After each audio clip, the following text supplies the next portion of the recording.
everybody. Yes, hello. How are we? Oh, well, good afternoon and welcome to Having a Laugh with Johnny Laff with me. We've got a few people. Oh, there we are. We've got a few people on today already. Look at that. Hello, Christine. Hello, Lynn Ange. Hello, happy Ash Wednesday. Yes, happy pancake. Did you eat pancakes yesterday, everybody? Oh, yeah. Do you know what? I flicked it and it didn't go anywhere. It went straight back in the pan. I saw David Miles doing it as well. Lots of people doing the pancakes. Fantastic. We've got some great guests today, but before we do that, hi, Joanne. How are you, darling? Before we do that, Danny, my mate, Danny Waters. I worked with Danny in Tenerife many years ago. Him and Nelly were a band, and they were absolutely fantastic. Hi, Nadine. How are you? I'll try and say as many names as I can. Yeah, today is a special birthday because it is Ed Sheeran's birthday today. 30 years of age. Can you be 30? I've got socks older than him. I'll tell you. Well, I can't believe it. Hello, Val. How are you? Val's on as well. Val, I said, nice to see a few people on. I said, I've got a message down the right-hand corner from Lucy. I'll chat to Lucy later on. Well, what's been happening? Well, I've had my letter for my COVID jab. But I've rang up and they said, no, you've got to wait till we ring you. Then they said, can you go to Ipswich? Go to Ipswich? All that way to Ipswich for a little jab? No, I'm going to wait. And she said, keep trying, and then there will be one in your area. One of them was in Bristol. Bristol, can you believe it? Me go to Bristol, all the way down there, too far away. We've got some great guests today. And also, I mean, not long now, hopefully, let's pray that Potters are going to open for the summer, because obviously the numbers are dropping and they are going down. And it's fantastic news for Potters. In fact, every company who are in hospitality. Hi, Gina. Everybody's in hospitality. So it's really going to be good. And hopefully that Potters, we are all keeping our fingers, toes, legs for the Potter family, for all the people at Potters, really, really, really, we need to get back to work and, get your guests, the lovely guests want to come to Potters. They're just queuing up. And apparently, Mark heard the other day, the summer season has nearly sold out. There's a few left. Please get onto our booking office at Potters. Just go online and just book it online, or just ring them up and say, we want to come because Johnny Laff's not going to be there. Abigail, we hope to see you in October, Abigail. Yeah, I mean, I might be. I don't know. I'm just saying. I just might be. Now, I've got three great guests. Hi, Marilyn. How are you, darling? Got three great guests coming on. Two stars of Britain's Got Talent. They were the finalists in Britain's Got Talent, and they're on today. I'm going to bring two people on first, and then we'll save one right till the very end. But we'll have Aaron. Aaron, are you there? Aaron Bolton. I am. Aaron Bolton, where are you? Hello, I'm here. How are you? Hello, Aaron. How are you, mate? How's it going? I'm still within these four walls. I know you. Listen, I'm only going to have a quick little bit now, and then we'll bring you back on for a huge chat, and you can tell us all about your career, how it's gone down the pan, and I'm stuck in, mate. I'm stuck here.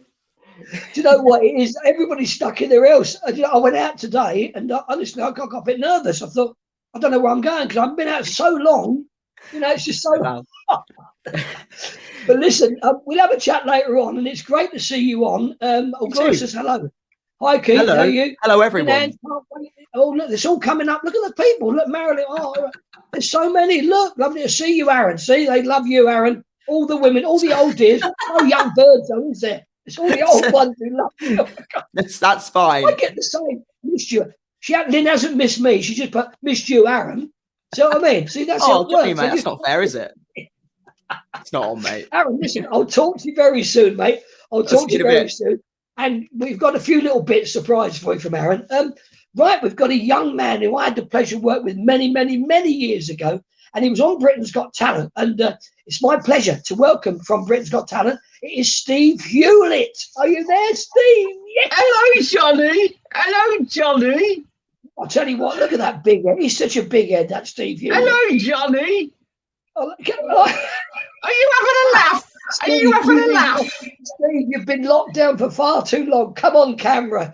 I know that's not you. That was at Chroma Pier, that big poster. You didn't do the gag. We set that up for you to do the gag, and you didn't do the gag. I know. See. Keith, are you saving it? Hello, Johnny. Are you right, mate? Great to see you. Thanks for having us on the show. I feel like I'm gate crashing, mate, because I've never been to Potters. I've always wanted to work Potters, and everyone I know work Potters say you got to work Potters. You can't get in, not even as a punter. You can't even get in as an entertainer. But one day, it's my goal to be there. So I hope I'm not gate crashing. Hello, Steve, everyone. Steve, I have to tell you that you're not good enough. Oh, okay.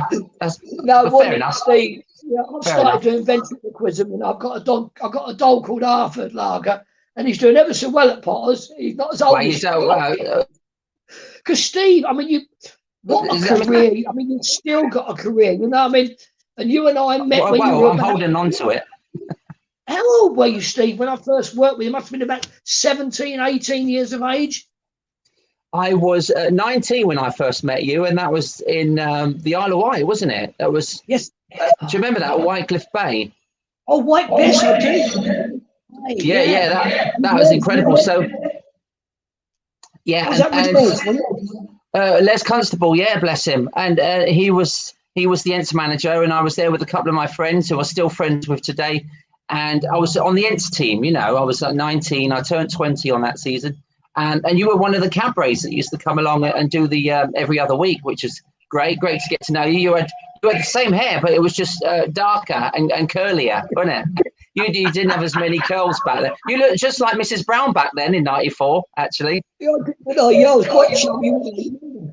We had some great times though, because we used to go up to the lake bar up the other end where Les used to live and sit in there for hours upon end. And yeah, it was the just a great, you know, and what a great sort of stamping ground it was for you to, you know, to do that. And, you know, because you were trained by a very good friend of mine who was Jimmy Tamley. He still is Jimmy Tamley, and he's a top ventriloquist in the UK. He won New Faces, and when I was 12 years old, he taught me ventriloquism, and then I roadied for him for 10 years. So he's still today. I was talking to him the other day. One of my best mates, the closest I've ever had as to a brother, really, you know. And I have got a brother, but I don't like him. So Jimmy Tamley is that's a joke, by the way, because I know he's watching. But it's so nice to have a mate in the business who I grew up admiring. You become mates, and then we godfathers to each other's kids as well. We become so close. It's a brothership, friendship, cruise ship, whatever. Lots of ships, yeah, fishing ships. So has he? How many children has he got, Steve? He's got five children of his own. Yeah, brilliant, twins, lovely kids. Yeah.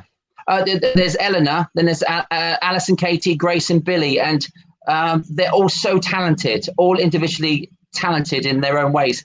Check out their website. So Alice Twomley and Katie Twomley, that they do art, they do music and everything. But Billy is a great musician as well, and Grace is very arty, and Eleanor, they're all at university. They're incredible children, and they're beautiful people as well. He's brought up some amazing children. So so Jimmy's a great person. He's just a great guy, you know. So that reflects in his kids. You're married, got 2 children, haven't you? 2 children? I'm married with children, yeah. So there's a 4-year-old who's next door now having a ballet lesson. There's a 9-year-old who's training to be a teenager, and then there's a 41-year-old, and she's getting the tea ready. So yeah, so having fun. That's my wife, Nina. Steve, you've done so much. Have you got your? Is he there? Is he there? The drunk? Is he there? My manager? Yes. He is there. Is Arthur about there? Because we must meet Arthur. The old man out. I'm nothing without me, old man. Actually, it's going to look like we got twins. You're on the other side. Hello, Johnny. Yeah, Johnny, looking. Just look at that camera. Oh, there you go. Look, we look like twins, don't we? There you go. How are you, Johnny? How are you, Arthur? I'm all right, mate. I remember you when you was a kid, and I was the same age. Really? You're a bit older than me, mate. I'm telling you. Do those glasses work? Do they work? Yeah, look, see, Arthur, now listen. You look like a Ronnie Depp shirt. I like your shirt. You what? Can't hear you. You were on Britain's Got Talent, so we're going to take you back to that now. We're going to show a clip from you, Steve, on Britain's Got Talent, and it was, and you know, in the final. So let's have a look at that clip. Here we go. Are you ready for?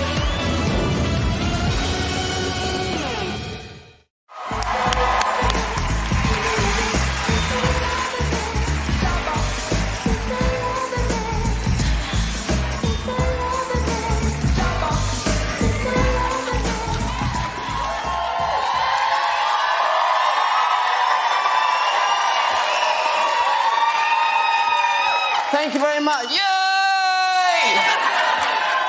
Careful, you're going to lose my voices. Oh, I got the royal card! No. Arthur, what? We got the wild card. What's it got to do with you? I make you talk. I made you famous. Listen, I'm a ventriloquist. What's that? Hi there, chickadee China, the tiny chicken. You had the gun sticking your so sing, take it away, now go. See ya, see ya, see ya. He's a little weird, isn't he? So you're a hypnotist? No, a hypnotist puts people to sleep.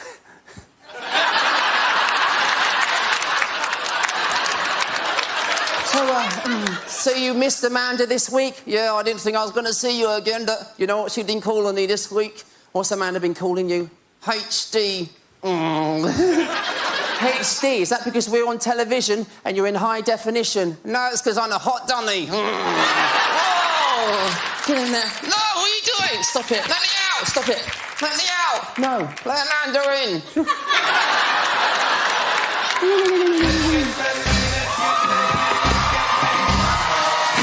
Watch me wreck the night. Watch me wreck the night. Watch me wreck the night. Psycho.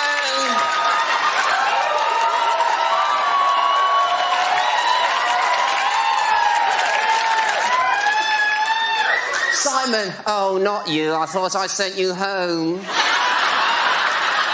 Well, I've not finished my act yet, you see. You're a sensation with the ladies all over the world. Yes, I am. Just tell me, can you let me in on your little secret? Well, I speak different languages. Really?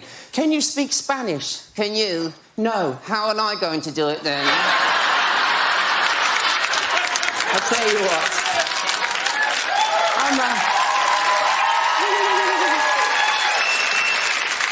I'm going to count to 10 in English and then you translate. Okay, let's see what you got.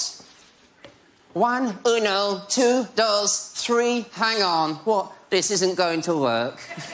Why not? You're going to count to 10? Yes. How do I know when you get to 6?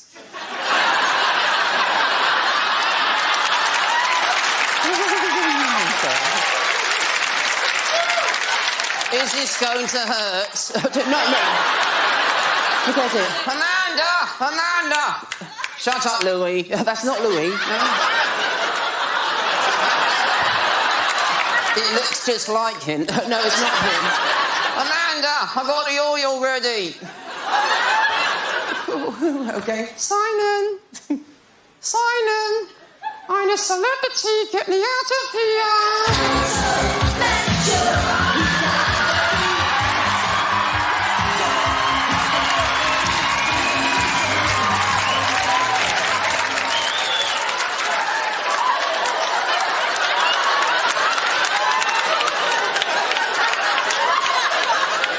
Hello, Sunita. Oh, Simon.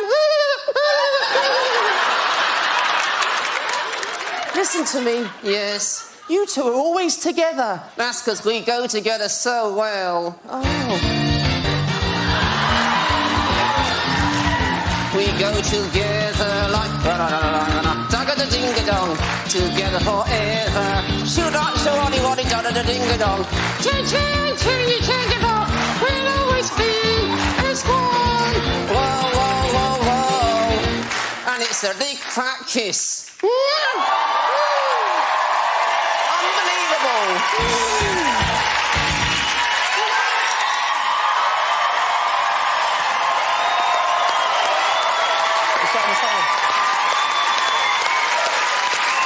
Well done, Steve. Brilliant.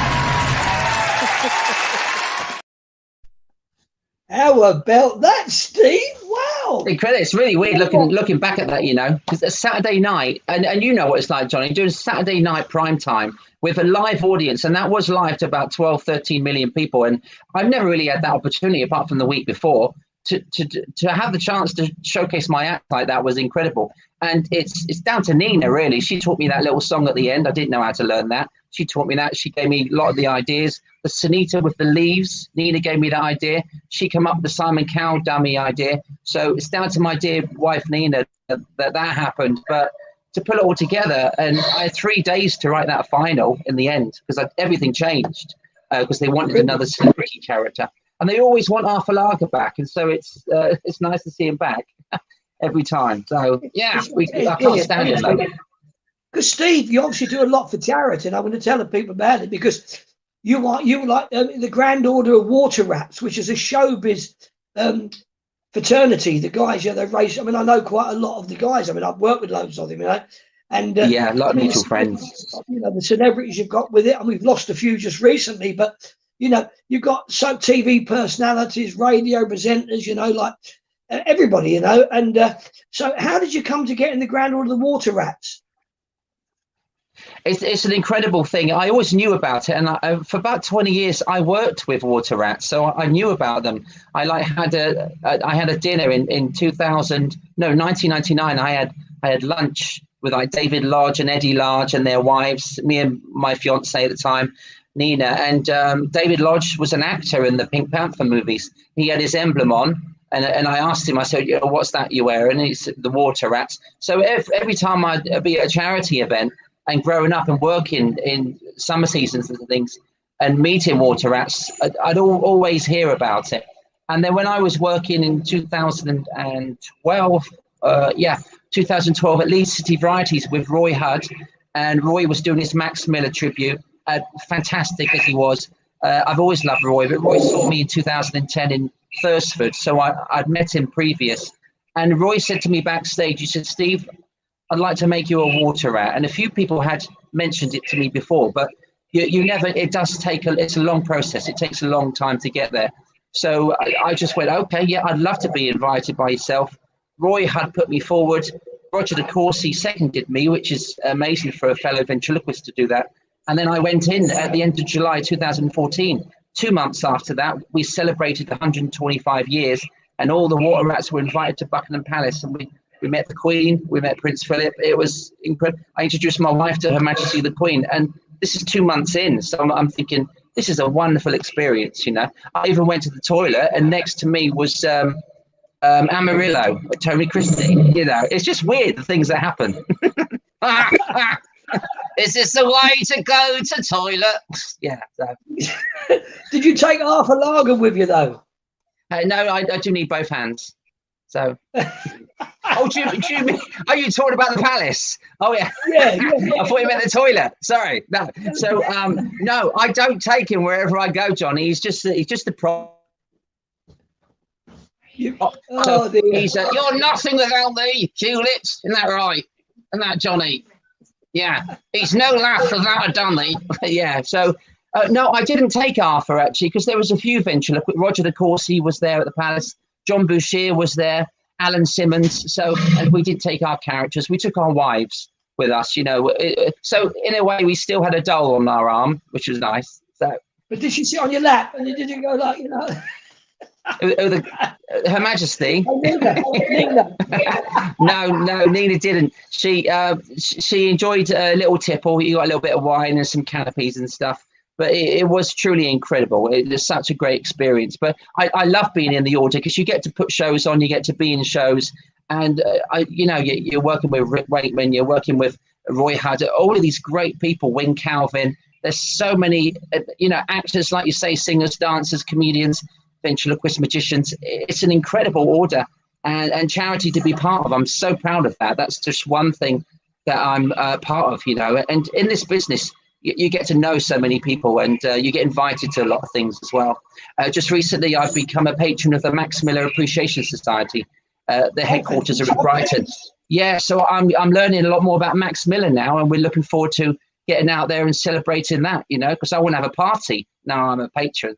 So I'm going to organise a lunch for them down the south. But Steve Barclay. this is Steve Barclay. He must be part of it actually, because he does a tribute, doesn't he? Yeah. He's brilliant. He's brilliant at that. Yeah. Fantastic. Yes, he does. He does Max as well. So it is a wonderful business, and you get to do things like this. Really, we're in a pandemic, but you still get to connect with your mates. And you've been on my podcast, which is coming out shortly. And so I started the podcast last June with Jimmy Cricket, and then I'm doing 100 episodes of that, and then I'm going to finish my book. So I've been doing things in lockdown that you need, to keep your mind active, and that's what I've hoped to have achieved. I'm a better chef.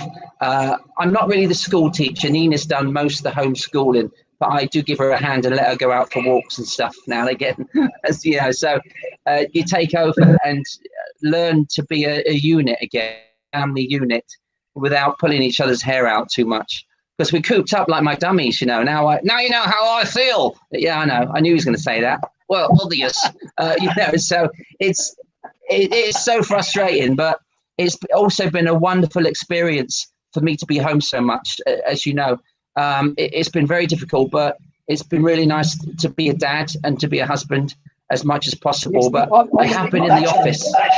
Yeah. I never got that chance. I was always away for 3 months at a time, and it was a strain, it's a very big strain on not seeing my son grow up, but also, how did it feel when you did Britain's Got Talent, obviously in the final, and then you went out shopping? What was it like? I mean, you must have got people coming up to you, and was it a bit daunting? It's when you come out of a show like that, you don't realize how big it is. Now, the next day I had to do a radio interview, but I took half a lager in a bag. Yeah, I know that, he remembers. And then I was going through Victoria train station, and somebody recognized me, and I didn't have half a rat. He was in the bag. And this lad is a teenager, he stopped me and said, you were on BGT last night. And yes, it was me. And then he went, can I get a picture? I went, hang on a minute, because he doesn't want a picture with me, really. So I got half out the bag, and I'm in Victoria train station, and this kid's having his selfie with me. And then these loads of young girls came over, and they wanted a picture. And then this old couple came over, and then there was 2 policemen looking towards me, and I was thinking I'm going to get in trouble for causing a scene. And the policeman asked for a selfie. It was incredible. It was mad. And but the next day, and this was after the semi-final, the Saturday before the final, I remember being in the shop because I'd just been kicked out. Simon didn't choose me. He went for a singer, Geordie O'Keefe, with a guitar, who was great. But I thought, I'm going to celebrate. I'm going to cook my wife Sunday lunch. I'm going to go to the local M&S garage and get a bottle of Prosecco. So I get the Prosecco, I get to the till, and I see all these people. You can hear them whispering. I said, Britain's Got Talent. You can hear it behind you, about 4 people queuing up behind me. And I'm a little bit embarrassed, really, because I wasn't used to that much attention just going shopping. And so I just put the bottle of Prosecco up and put my debit card up, and it declined. And so it declined. And so I'm like, I'm not only skint, right? Because people think you're loaded once you've been on telly. So I was, thanks, Neil. I love my jacket. And so it's got tea stains on it, just like, yeah. Anyway, so what it was, right, is that it got declined, but I knew I had money in the bank. So, and I only lived across the road. I said, please hold it there. So they served people. They were all giggling at me because they knew that I was skint. So I came back and paid for the Prosecco and enjoyed our lunch. But it's now a good story to tell. So so there you go.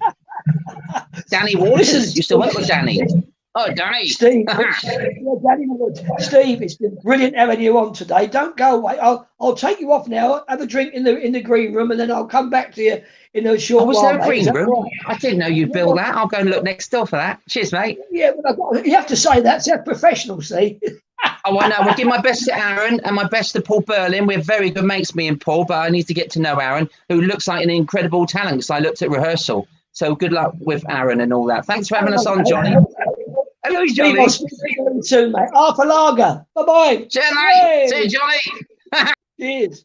How about that? What a great... I mean, that is just... I love having my mates on, because I've known Steve, as I said, for many, many years. We got another young man coming on who's one of Potter's favourites, and he's a great entertainer. And it's time to meet the one and only Mr. Aaron Bolton. Aaron, come on down. Hello, how are you? I love the hat. I love the hat. Do you know why? So I had lockdown hair. I've trained myself to cut my own hair during lockdown. Because if you've seen, I shaved my head completely. And then obviously we came out of lockdown. And I thought, well, I bet I have to do something about this. So if we go back into lockdown, I can't shave my head again. So I learned how to do like the sides and stuff. But I just haven't had time to do my hair today. So I thought I'll just shove a hat on. See, so Aaron, it's nice to have you on the show. So what have you been up to during lockdown? I mean, I know you're quite a busy lad, but what have you been up to in lockdown? Well, to be fair, it's what everyone at homeschooling. Homeschooling's fun. Because I realised just how little I know about anything. Because you leave school, it all goes away. And I've been singing for 18 years, nearly now. And obviously I don't remember maths or English or geography or anything like that. And then you go, here's your homework for primary school students. And then you go, I don't understand any of this. So I'm doing homeschooling. I wanted to do a project. I wanted to keep myself busy. Oh, that's a lovely picture, Johnny. Look at that. Me and Steve Hewlett, can you believe it? That was taken when I did the Chroma Pier, and we had a birthday party, and it was my birthday party, and it was in Chroma, and that was taken in one of the I think the kitchen, or something, in somebody's house, Eddie Bushell's house. It was Eddie Bushell's house in Chroma. Sorry about that. Yeah, but you have an incredible memory, my friend. That is, I can't remember what I had for breakfast. So. But it was funny because it's not name dropping. I was a very good dear friend of Jim Bowen's for many years, and I met Jim later in life when I did the warm-ups for Bullseye, and Jim came over. We started chatting, and I said about it, and I said, I remember your son. He said he got the brains of a gerbil, and your house is called SRS, Station Riding School. It was a station. And he said to me, how do you know? And he said, you're bright, and it's just things I store rubbish in here. Nothing's good. It's just rubbish. I can't remember a song, which Nigel will probably tell you. I can't remember routines because I've seen you rehearsing comedy and songs, Johnny. I've seen the blunders. I love it. Well, that's what it's all about. It's just you've been what's it called? It'll be right on the night. Getting things wrong. But Aaron, we're going to show a clip. One of the clips. We've got a couple of clips to show. We're going to show the first one of you. I mean, you're just. I just love your voice, and the punters love your voice as well. Punters. That's wrong. I've been trying to keep busy. So obviously in March. Oh. Hakuna Matata. Oh God. Ain't no passing craze. It means no worries for the rest of your days. It's our problem-free philosophy. Hakuna Matata.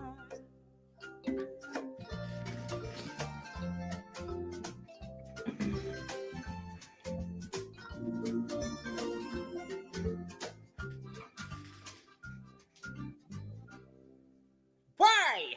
When he was a young warthog. When I was a young warthog. Very nice. But he found his aroma like a certain appeal. He could clear the savannah after every meal. I'm a sensitive soul, though I seem thick-skinned.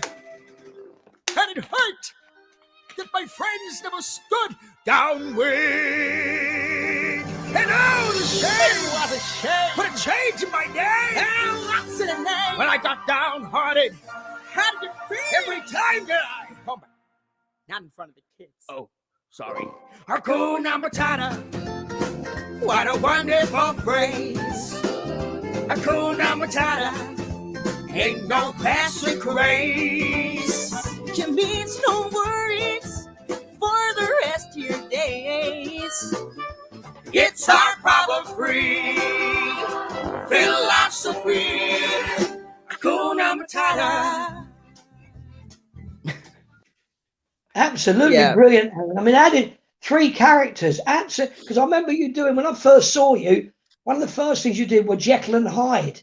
Yeah. And that was the first thing I said. Christine Gray says superb. It was. I mean, Linda Much. Hi guys. Linda's had her jab today, by the way. Hope you got her okay, Linda. I mean, you work so hard. You work tirelessly, and I mean, you've got just how many songs? I know you said you're recording earlier on. We had a chat. Yeah. And you've been recording quite a lot of stuff. I mean, I've done a song every single day since March 2020. So I'm over 300 in. Let's show them on screen, Aaron, exactly what you've been doing. I think Nigel's got a clip of all the stuff you've been doing. Oh, God. Yeah. We've got it in there. Yeah, I started doing it. Well, I got a bit bored, so I thought, well, I'll do something. So from March last year, I done one every single day. And you know what it's like when you gig, you have to do sort of the popular music and stuff like that as well. So I've always loved musicals. I've always loved musicals, and I thought, well, I'm locked in. This is my chance to sort of start doing musical theatre songs again. And I thought it was initially meant to be a month, and I thought I'll do a month. Begging your pardon. That's Beetlejuice. There you go. Look, this is what Aaron's done. Look at this. This is what Aaron's done. Look at that. There's so much stuff there, you know. Now it's going to come up even more. Look at this lot. Look. And this is only it's a couple of weeks, Aaron. This lot, isn't it? Or a week, it's one every single day. Sometimes I do two. It depends on the day. But yeah, I mean, they're all there. Aaron, I never knew that many clothes. Do you know what? So it's really funny. I had someone go, because basically you can go onto the channel, you can subscribe and press like a bell, and every time there's a new video, you can see the new video. But how I work it is, I have recording bulk, so I record once a week for 2 hours, and in those 2 hours, I've managed to now get it down so I can record about between 8 and 13 songs within 2 hours. I give myself 2 takes, and I try and keep it as like live as possible. So if I mess up once, I give myself one more chance to get it right, and then whichever one ends up being the best, I kind of upload. Oh, here he is. Look. It was at Whitecliff Bay in 1994. I mean, I've got to say, Johnny, I love the hair. Do you remember Harry Enfield and Chums? Yeah, the show. Your hair looks like one of the Scousers out of that. Calm down. Calm down. You know, that's what the hell. Calm down. That is a boof font. I like that. But yeah, so I've just done that. But it started as well because obviously I had a lot of free time, and I'm kind of out of touch with musicals now. I thought it's my time to catch up and see what's new. And I always like weird things, and Beetlejuice had a musical out, and I thought, oh, I like that. I'll give that a try. And I've got a whole playlist on there now, just Beetlejuice, the musical stuff, because I love it. It's insane. It's such a weird show.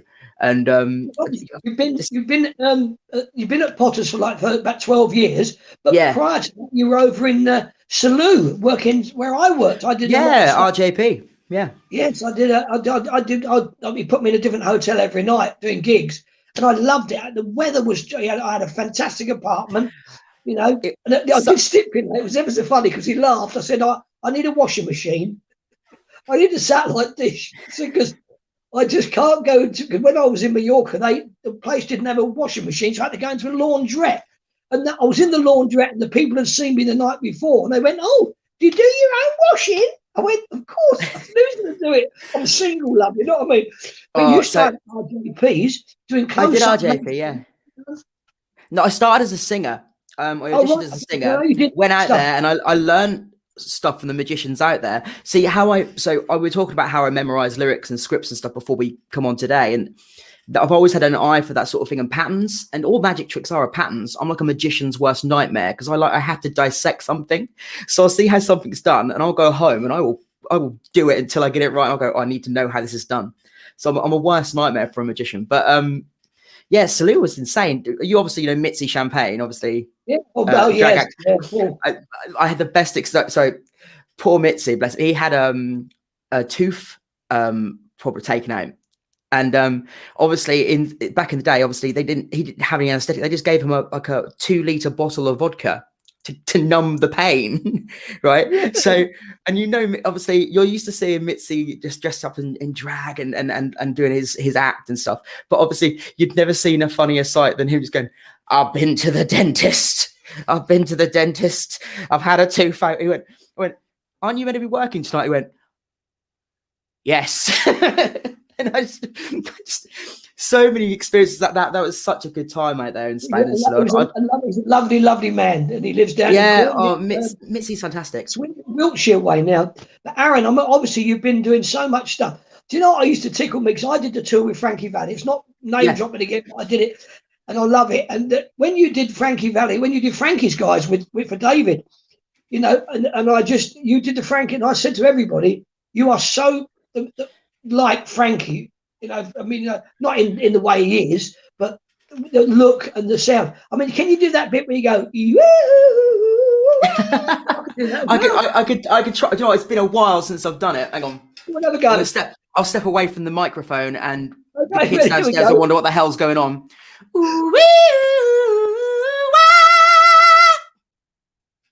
But yeah, under them trousers are a bit tight.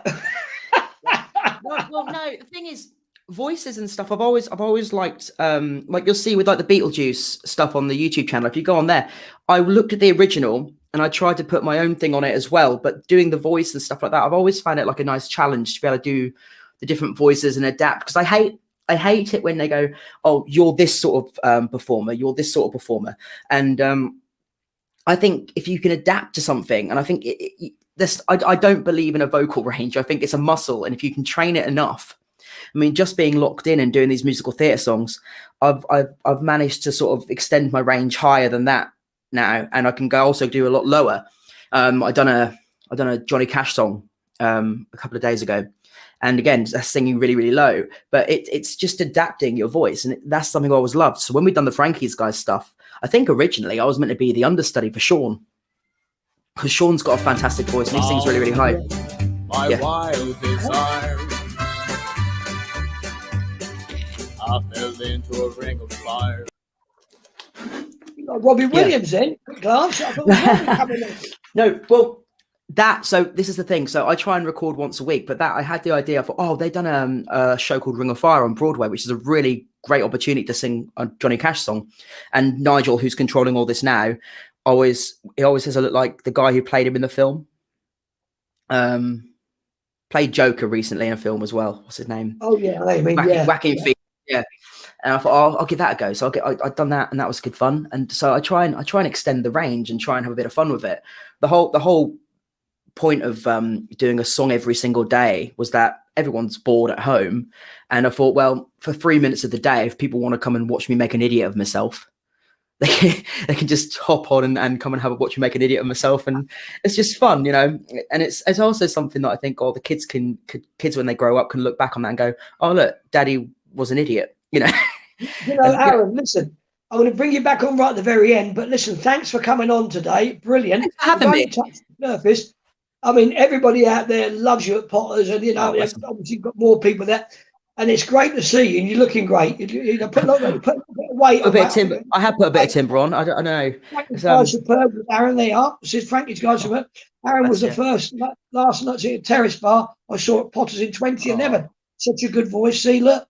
They love you, Aaron. Love Thank you so much. You're getting all the love, Aaron. I've got no love at all. Nobody loves me. I love you, Johnny.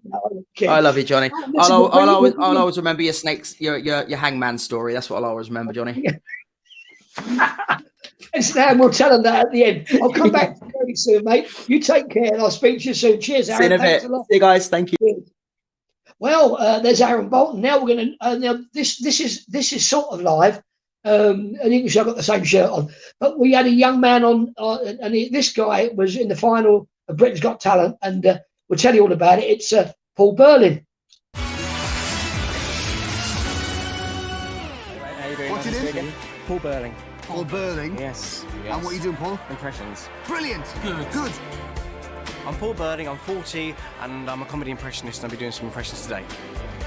I've always done voices, because I didn't have much of a life because I have 3 sisters, so I can get a word in edgeways. So I just watched lots of TV and started to copy the TV characters. I've worked in many venues. Some places can be very, very quiet. I think the least amount of people I've worked with is about 3 people. Sometimes you don't know when the next gig is coming. You can be sitting there thinking, oh, nothing's coming in, oh, I've got some bills to pay. To win Britain's Got Talent would mean everything to me, because I have 2 small children who I adore, and I just want to make them proud of me, you know. Like I say, entering the competition, to me now, is because of my age and stuff like that. It is sort of make or break, last chance saloon, whatever you want to call it, really. Okay, Paul? It's over to you. Have fun. Hello. What's your name, sir? My name's Paul Burling. Paul, why are you here? Well, I'm here to achieve what I really wanted to do in the entertainment business. What was that goal? To be the best in my field, which is impersonations. And Paul, when you're not doing this, what do you do for a living? I do this as a living. Where do you perform? I do the Holiday Park circuit. Yeah. I also do clubs. What's the worst club you've ever done? It's in Kent. Yeah. And they sort of paid me off. Why? Because they didn't like me, obviously. I just sort of went... Well, let's hope it doesn't happen tonight, Paul. OK, are we ready? Thank you.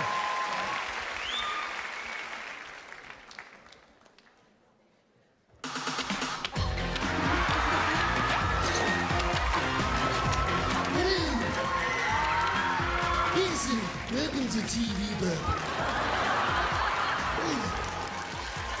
So, good news, Britains Got Talent's back, yes. And fronted by Anton Deck. Do you know what? I can't decide who's my favourite. There's only one way to sort it out. Fight!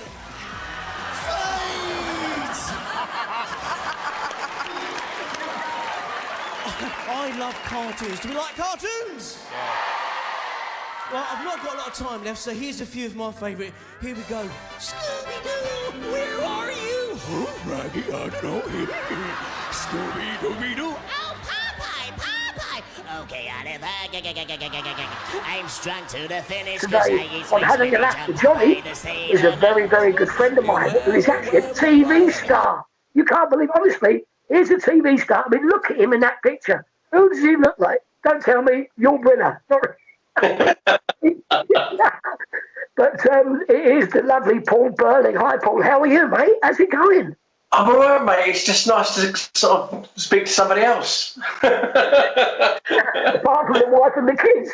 Exactly, apart from the wife and the walls. You know what I mean? So it's great to see you, mate. I mean, what have you been doing during lockdown, Paul? We're obviously the third lockdown, so what have you been doing? Because it's been hard for everybody. I know, it's tough, mate. First lockdown, I started doing things because we've got a little bar in our conservatory in the east wing of Burling Mansion, of course, you know, because you've done a bit of TV, so therefore I must be a multi-millionaire.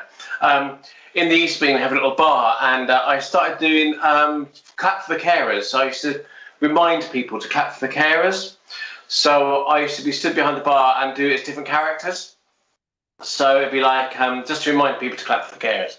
And that's just different characters like, Oh, make sure you clap for the carers, everybody. Come on, it's Tina's house. Clap along. Oh, it's lovely. It really is. and all that sort of stuff, and a bit of I did a bit of make sure you clap for those carers, because you know what I mean, because they're well cushy. That's right, son. You got to clap for the carers. So I did all that. Just to sort of. I love it. I love impressions. I mean, I do a few impressions, but mine are just awful. Well, I mean, the first time we met was in Torquay. Yeah, mate, blimey. 97. What year was that? 1997. 96. I was at the Princess Theatre with Freddie, and on weekend I came to something you had Sonia Salmon, Tucker, and Paul Sylvester. Was it Paul Sylvester? Sylvester, yeah. So it was like our first year. So me and Tucker and Sonia, I think, going out. Our first year was full-time professional entertainers, mate, as full-time visiting acts, you know. And we based ourselves in Torquay, and it was just mad, you know. It was Sonia and Tucker and Paul as well. It was just mad. It was crazy. Must have been a nut else with like Sonia, you. I mean, 3 comics. I mean, it's that spells disaster. You know what I mean? And could she be the only girl? We should just. It's so bizarre because we all know Tucker.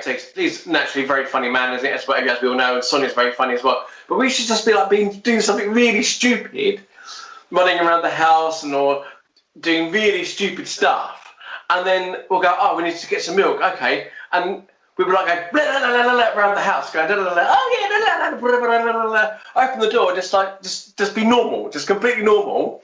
Go and get the milk. Come back in again and go. I mean, completely. It was crazy. It was great times. Good fun. I mean, how did you start? I mean, when you were at school, because most people ask me this.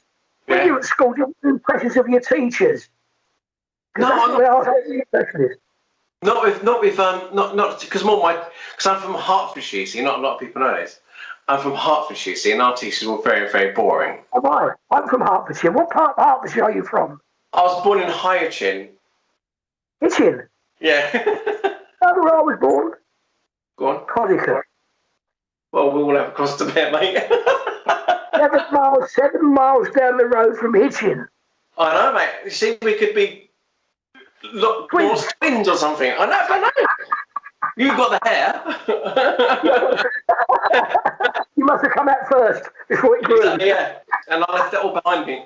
But yes, so my teachers are all quite a little bit boring, to my memory. And believe it or not, this is true. At school, I was very shy, John. I was very, very shy. A lot of entertainers are. Yeah. And I was extremely shy, but I wasn't an entertainer, and I was just a kid. And I've always had this thing to be able to mimic and do impressions, but I was very shy about it. Do you know what I mean? I was very, very shy about it. So as I grew up, I sort of got a little bit of confidence, and people started going, "Oh, that's a really good." You know, back then I was doing cartoons. I started off doing cartoons. I still do it today because I still love animation, as you know. And so I started off doing all the old, Scooby-Doo and all that sort of, all right. Oh, we got double English. Hey, Scooby, we got to go and do maths after this, dude. Do you know what I mean? Being my schoolmate, yikes, and all that sort of stuff. And people go, oh, that's really good. I was like, oh, no, is it? I don't know. Is it? I don't know. You know what I mean? Because I was sort of like, I don't know. So then when I did a few things at school and they sort of got me up on stage and stuff, but I never envisaged it as a career. And then when I left school, I did a few jobs. I was a pig farmer. Really? I was a pig. My first job. There's some pigs in Italy. I've been out with a few of them. I know. You know what I mean?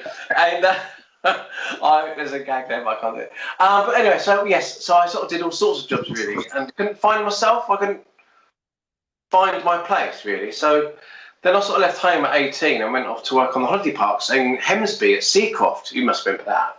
Oh yeah, I've done it loads of times. Hemsby and Seacroft, they're great parks. Then this is 1988, and I was a KP, which means kitchen porter. Kitchen porter, exactly. That's a bit close, isn't it? Kitchen porter, because you're right up your nose and our ears. And I was a KP, and that's where I met Mark. I don't know if you've met Mark, but he's like my best mate, and he's been my best mate since, sort of thing. And he's a big lad, really big lad, and don't mess with him, sort of thing. And what happened is, because I didn't know anybody, and I started doing what I did at school, so I'd be mucking about in the kitchens, doing the Norman Wisdom thing and the Frank Spencer's. So I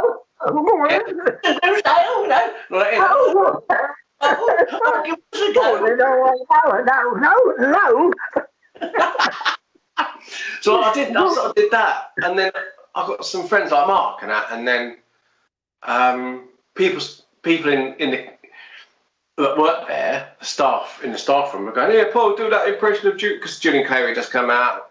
But you know what I mean. He just started and all that, Joan Collins fan club and all that sort of stuff, and the young ones and all that sort of thing. People were like, "Oh, Paul, do that impression, do that impression, mate. Oh, that's really good, that is." So we went, "Hello, punters," and all that sort of thing. I do like a warm hand on my entrance, and all that sort of stuff, as you do. You know what I mean? And the entertainment manager called Max Rayner. I don't know if you remember him. I remember Max. Yeah, I do, Max. I did it here for Max. Yeah, Max Rayner. I guess he's still going, or still alive anyway. And he got me in the office and said, "I hear you do a few impressions, write a few down, and maybe we'll get you up one night." And I, yeah, whatever. And I think at the time I did about 60 impressions that I knew that I could do quite well. Not that I knew I could do them well. If that makes it don't sound too big-headed. But I didn't know I could do them. But I knew I could do them, but I didn't know if I could do them really well. And then a couple of nights later, in the smaller bar, not the main room. There's a smaller bar. Oh, the little bar. Yeah, I remember it. Yeah. Little show bar thing. Yes. Yeah. And I was drinking Snake Bite and Black back then. Or Diesel, as some people call it. And I was with Mark, and that stood at the bar. And Max comes up to me and goes, "Here, Paul. Here, son. Just goes 5 minutes, mate. The act's running late." I said, no, I can't do it. And Mark, like I said, is a big lad, right? And he went, "You're doing it, or I'm going to punch you in the face, mate." So I went, and I was like, cacking myself. You know what it's like, mate, when you first start, you're cacking yourself. And I was like, I don't know what I'm going to do. And all I remember I had one, for some bizarre reason, was a beard, a little goatee black beard for Billy Connolly. And all I remember is like Mark going, "Right, you get on there now, right? Get on there now." Like that. He was a ventriloquist as well. "Get on there now, son." And he threatened to hit me. So all I remember is, mate, seriously, all I remember is going, "Oh, hello, everybody. It's Fab and Groovy to be here tonight. I don't really know what I'm doing." And then I just ad-libbed for about 15, 20 minutes. And then that was it, really. I think it's either in you or it's not in you, really. You know what I mean? I was always a clown at school, you know. Yeah. And I had a red backside from getting the cane so many times. You know what I mean? I really did. And they used to say to me, "Oh, you know, like take the mickey out the teacher." And I used to walk like the teacher, and, you know, and do stupid stuff like that. And I was always, the funniest thing I think I told it on the show before, that I baked a cake, and we had the Queen Mother come to our school in Wheat Hampstead. You know Wheat Hampstead? Well, yeah, it's down the road. Well, I was in the school, and she came, and I'm standing in the line, and I was a trampoline. I did trampolining for the county, right? It was really got quite good. And they turned around and said, she came up to me, she went, "Hello." I went, "Oh, hi." I said, "How's the family? Are they all okay?" Right? We were told not to speak to her. So I said, "How's the family?" She went, I said, "Did you see me on the trampoline?" I said, "I'm not bad, am I?" And then I went, she said, "Well, what else have you done at school?" I said, "Well, I baked a cake." I said, "A Christmas cake." I said, "The girls do the metal work and woodwork, we do baking. So then we, you know, on our own, we can do our own cooking." And my headmaster, Steve's coming out of his ears, right? And I said to her, "I'll get it." I said, "Look, I'll go and get me cake and you can have it. Take it home for tea," right? This is true, right? I was only 14, 15. And then they said, anyway, when she went, I got called up to the office the next day, to the headmaster's office. And he said, "I'm not very happy with you, Lawrence." My real name's Lawrence. And I went, "What?" And the woman is devastated. I went, "Whoa, wait a minute." He said, "He will be the only person the Queen Mother will remember." And that was my first time of making something, because she did laugh, you know what I mean? Only a little lady. Hang on. Yeah, about that big. You know, I was a red. You've been a red coat, haven't you? Have you been a red coat back then? Yeah, I did. I think I did most of the coats. I didn't do blue coat. I was at Pontins, but as a KP. But then I went on to Great Yarmouth at Seashore the same year, because me and Mark left Seacroft, and we were barmen at Seashore the same year. So this is 1988. So I was just turned 19. And back in them days, Johnny, do you remember? They're so lucky these days. When they work behind the bar, it tells them how much it is, and it adds it all up for them. Oh yeah, you didn't then, did you? Yeah, I'm an idiot, right? I am an idiot. I'm rubbish at maths. It's not my forte. Do you know what I mean? And so when it got busy in the bar, because I was so slow at adding up, they said, "Oh, Paul, just go and get some glasses, mate. Just go and get some glasses." Yeah, holding everybody up. You know, so it's just go and get some. Go and get some glasses. All right, I need you really want it. Anyway. So I'd go into, because I'd get bored doing that. So like you, I'd start getting a bit bored getting the glasses. So I used to just do it as normal, normal wisdom. So I used to go out and go, "I've got glasses. Oh, no, you've got the glasses there, my love. Oh, give me, all that sort of stuff." And then Pete Conway heard about it, because Pete worked in Limelight Bar. That's right, Pete Conway, yeah. Yeah, and it was Ladbrokes then. That's how old it is. It wasn't even then. Ladbrokes then. And Pete heard about me doing these impressions and that, and he sat me down, And I said, I'll tell you what, because people sort of know you in your bar, come and do it in my bar, but we would do a little double act thing, and I'm singing because he's obviously a crooner, and he's singing a song, blah, strangers in your night, and from the back of the room in Limelight Bar, was, Garties!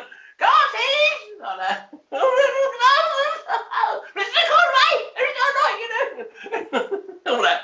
So I go, what's going on, mate? Hold on. We had a band in them days. No, stop the band a minute. You know.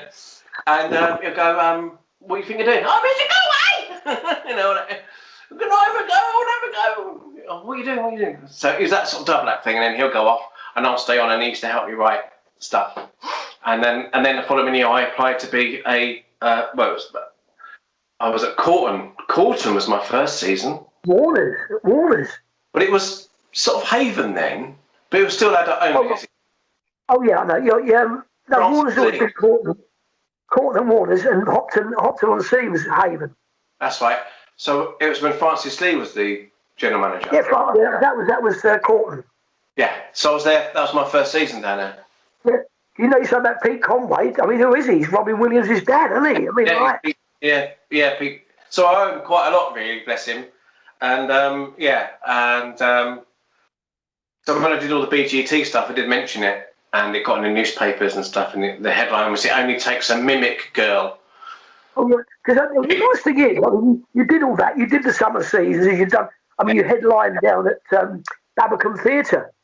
I did it with Slacky. I did it with Matt Slack. Yeah, I didn't headline it. It was me and Matt Slack and Spencer and Lee. Yeah, I mean, Spencer and Lee. Where are they now? Where are they? I don't know. I think they're still about. I think they, but I think they. Great double act. And Matt Slack, great comic as well. I used to follow him along the road and see his number plate, Matt. M5 LAK. Yeah. He's a good lad, Matt. He's good lad. Really good lad. But then obviously, how did you come about getting Britain's Got Talent? I mean, how did that come about? Well, I'll tell you the truth. The truth. An exclusive. It's not an exclusive because I've told a few other people. What happened? The very first series, when Paul Potts won it, I applied for that, but I didn't get through to get to this. So that was 2000 and was it 20 years now, isn't it? 21 years, whatever it was. So 2000, whenever it was. Anyway, I applied for the very first series, and I didn't get through. And so I thought, they just want the sob story, they want all that sort of stuff, they want Joe Bloggs. With all due respect to anybody else, because Paul Potts won it because he supposedly worked in, Carphone Warehouse and all this sort of stuff, and they picked him from obscurity. He's great, don't get me wrong, and fair play. And I just felt it was a bit like, they don't want us pros in it, do you know what I mean? They don't want people that have been doing it for years, So I sort of decided not to do it. And then Leah, my latest wife, said, don't do it ever again. And I went, no, I don't want to do it again. And 4 years later, I'm down at Loo Bay in Cornwall. Oh, no, yeah, Loo Bay. Lovely little park. Lovely park. And I used to love that place. And I stormed it that night. Like I did most nights, obviously, not. But, I had a really good night. And Bubba, do you remember Bubba? Yeah, I do, yes, yeah. He was there, and he's a good mate of mine, and we was backstage, back cupboard as it is down there, and he had this laptop, and I was having a few pints and stuff, and chatting away and catching up, because I was staying over, so I had a few pints and stuff. Back when I used to drink alcohol. And and he turned his laptop round, and he had the application for Britain's Got Talent again. So this is 2010 now. 2010. 2009 into 2010 season. And I went, no, I'm not doing that. 3 pints later, oh, come on then, let's have a go. I'll do it. So alcohol isn't all bad, folks. And, or good, depending on which way you look at it. And I applied for it there and then, and we were just mucking about, filling it in. And then I had the pre-audition in Cardiff at the hotel, and then did pantomime like you do, And then after pantomime, it just went a bit. Me and Mia went on holiday, as you do after panto, and they just kept ringing me. BGT kept ringing me all the time, even when I was in Egypt. It's costing me a fortune. Have you got any photos? Any old photos of you as a red coat? Any old photographs of you as working for West Star or whatever? Do you know what I mean? All that sort of stuff. And you got any stories? I was like, you knew something was happening. And then when we got back, I literally, like 2 days before we got back from the holiday, I did the auditioning in Cardiff, where I got 3,000 people give me a standing ovation. It was completely different. Because the first time I did it, I was like, oh, hello, I'm Paul Burling, I do impressions. No. Well, I thought this time, I'm just going to go for it. I was like, hello, everybody. Here I am. Look at me, I don't care anymore. And this sort of stuff. And that obviously helped. And yeah, so that's how that started, really. That's that little journey of the of my career happened, really. And it was good. Of course, when you did the final, went in the final, you made the final, and then you got your own TV show, your hour special. I know, mate. I couldn't believe that. I mean, to get to the final and finish. It's nice because it's somebody who's worked through, I mean, I got offered it. I've been offered it loads of times. I'm not interested. I'm not good enough for TV, and I'll say that on my hands up. I'm a great comic to do in the parks, the theatres, supporting name acts and things, but I've got no television desires at all. I'd sooner do acting on TV, you know what I mean? And I've got an agent for that, but it's not for me. I'd love to do a game show, and everybody said to me, but not. I mean, one of my favourite TV shows, and you do an impression of it, is Harry Hill. Go on, do Harry Hill. Go on. I'm waiting. Hello, Johnny. Yeah. Hey, Johnny Laff, eh? Yeah. What are the chances of this happening, eh, mate? Yeah. You're above me and I'm below you. What are the chances, eh? I love Johnny. What are the chances, eh? Right. I'll go back to that in a minute. But going back to the TV special. So finishing 5th on Britain's Got Talent, and that year we also did a arena tour as well. So we did like Wembley Arena, the O2 in London. What was that like?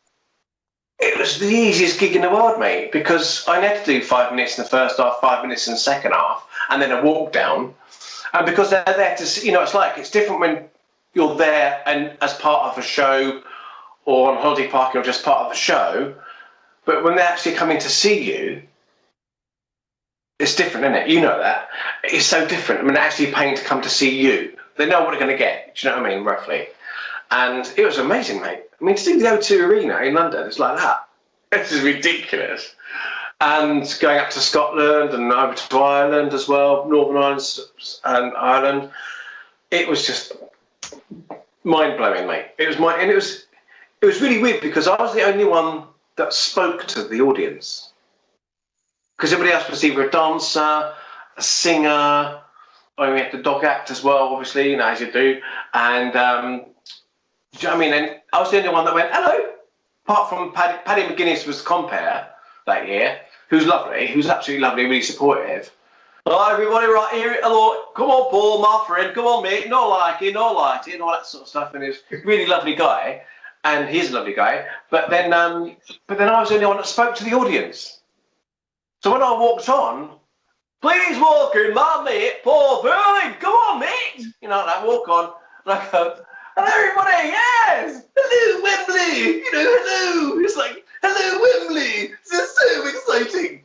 But I didn't do that time because I didn't do Michael McIntyre. So. But anyway, that's who it was, buddy. It was like, hello. Because it's so big, you couldn't hear nothing back. So it was just head down.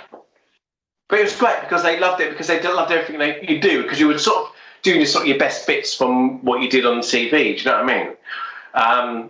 But I really, really enjoyed it. Yeah, it was mental. And then I had the call. What was the biggest audience? What was the biggest audience? Yeah. I can't tell you. Was it in the big arena? It was. Yeah, it was arenas. So it was like 10,000. 10,000 people. I don't know. I think there's time to get up. He said he showed to 8,000 people in Liverpool.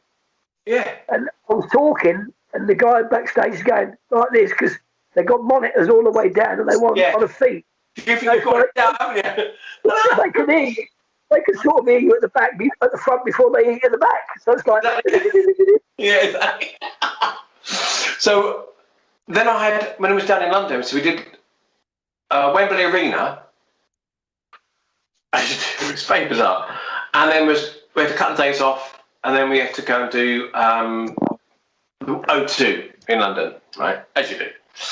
And then the agent at the time contacted me and said, you've got a meeting in tomorrow morning at ITV, Early Embankment, you know. What? What's that about? I guess, I don't know. He didn't know what it was about either. And so anyway, go down there, sign in, all that sort of stuff. In the lift, you know, in the lift, go up the towers, just going up, ding, ding, ding, ding, ding, ding, ding, ding, ding. It's like, you know, what's going on here? Up to like 26 or something, and it was the commissioner's level, I suppose, but I don't know. And I went into this lady whose name escapes me at the moment, and she goes, "Oh, hello, Paul. How are you? How's the tour going?" I had met her when we were doing BGT. So, sort of, you know, because you meet everybody, don't you? So, oh, hello, yes, yeah, hello. Oh, nice to meet you. I mean, always nice, of course. We're professional. Nice to meet you here, because you don't know who you're speaking to most of the time, do you? And she goes, "Hello, Paul. Yes, we did meet. Oh, yes, hello, yes. Hi." You know what I mean? How's the tour going? It's fine. It's good, you know. Crazy, you know. And then she goes, we'd like to offer you a Christmas special for ITV1. I was like, have you got the right person here? Because I'm not like that. I'm not like, well, obviously, here we go, darling. I was like, really? I was like that. I literally fell off. Literally nearly fell off my chair. Honestly, I literally like that, joking, aren't you? I'm just like, really? And anyway, cut long story short, he went out twice over Christmas in 2010. 3.7 million viewers on the first time round. Got a bit of a slating like they do, TV critics. And but I felt, you know, whatever I do in my career, no one can ever take that away from me, really. And at least you've been there, you know what I mean? You've had your own TV show. It would have been nice to carry on. And not many people get that, Paul, do they? Do us a favour, Paul. Can you do the characters, the cartoon characters you did on BGT? Well, the quick. Yeah, the quick one. Mate, it's been a while. I haven't worked for like 2 years. Here we go. That must be working so soon after Christmas. Here we 2019. Here we go then. Got to remember now. It says, Scooby-Doo, where are you? Raggy, I don't know. Scooby-Doo-Doo. Oh, Popeye. Okay, I'm trying to the finish because I eat my spinach. I'm Popeye the Sailor Man. Beware, be quiet. I'm gonna catch a wabbit. Why, sharp done. Okay, guys, it's move, Benny the ball. Sit down, 12 the double. Okay, Casey, look at Susie. Okay, Muttley, you sniveling hound. Catch that pigeon now. We are son of a meadow. Oh dear, we gotta catch the pigeon. We gotta catch the pigeon. Oh, honey, you know that I love you. Oh, big Marge, I love donuts. Don't bite you little... Eat, will do. Eat my juice, man. Who's and silly dude. Hey, I get it so crusty in the clam. Excellent, Smithers. Who is it, man? Anna Simpson, sure, you know I love you. Hi, Homer. Thank you, Cardigan. That's all, folks. Brilliant. Absolutely brilliant. To remember that. I mean, it's just, mate. I haven't done that for a long time. It's brilliant having you on the show today, Paul, and we really are pleased. Hopefully when we get open, you know, I mean, and I think people will be crying out to go and see theatre shows, you know, any entertainment, I think they'll be crying out because they've been stuck indoors watching that little square box in the corner, you know, and I think, you know, it's going to be so good for everybody to get out. Have you had your jab? Yeah, I've got mine. Have you had your jab? Have you had your jab? No, I'm only 35, aren't I? How much? How much? I'm only 35. I'm only 50. I'm only 50. Yeah. Plus VAT. Through the war. Through the water. No, I must be due it soon. Yeah, listen, mate, honestly, thanks very much for coming on. Can you leave us with a bit of Harry Hill before you go? A bit more Harry Hill. Okay. The other night before I fell asleep, I laid down beside me some pens, some pencils, a ruler, and a protractor. Yeah. Next morning, to my surprise, they hadn't moved. I realized they were stationary. What the chances of that happening, eh? Fight! Paul, listen, love to your wife and your family. We'll have to meet up soon. You take care, mate. God bless you. Cheers, Paul. Love to everyone out there. Thank you very much. Yeah, mate. Thanks, Paul. Well, how about that then, eh? God, dear, what a nice long interview that was. Well, thanks to Paul Burling and thanks to Steve Hewlett and also Aaron Bolton. I hope you enjoyed the show today. We went on a bit long today, 15 minutes late. There they are. Steve, how about that? What's he got on his head? Coffee now. Listen, I can't hear Aaron. I can't hear Steve. Steve, I can't hear you, but never mind. Listen, guys, thanks very much for coming to the show. Have a great time. Thank you, Johnny. You're there. Thanks for having me, mate. Listen, guys, we'll do something else. Honestly, very soon. Well done, Aaron. Thanks so much, guys, for coming. You too, man. Thank you very much for having me, mate. Honestly, it's been lovely. Cheers. Listen, God bless you both. I'll speak to you very, very soon. All right, take care. Thanks to Aaron Bolton. Bye, guys. And cheers, mate. Thanks to Nigel for putting this together today. Thank you very much, Nigel. And I've enjoyed it. It's been great. I've loved it today. And next week we've got some TV people on as well. So be great. And we're just trying to keep the morale up. Don't forget tomorrow night, Nigel's doing his the nostalgia show with all the clips from years gone by. I mean, last night was fantastic. Loved the show last night. Great clips and Busby. You know, the chair. What chair are they talking about? And then Mike came on and said about the chair. But fantastic, Nigel. I'd say on Thursday it's Nigel doing his nostalgia, all the clips that you've asked for, and then on Friday, of course, it's back with Mark Brewer's house party. There we go, and then it'll be the weekend. Listen, everybody, thanks so much for watching. Please share if you can. It'd be great to let other people see it. But you've been fantastic today. Thank you very much. God bless you all, and have a great weekend. Take care. Bye-bye, everybody. Bye-bye. Thank you.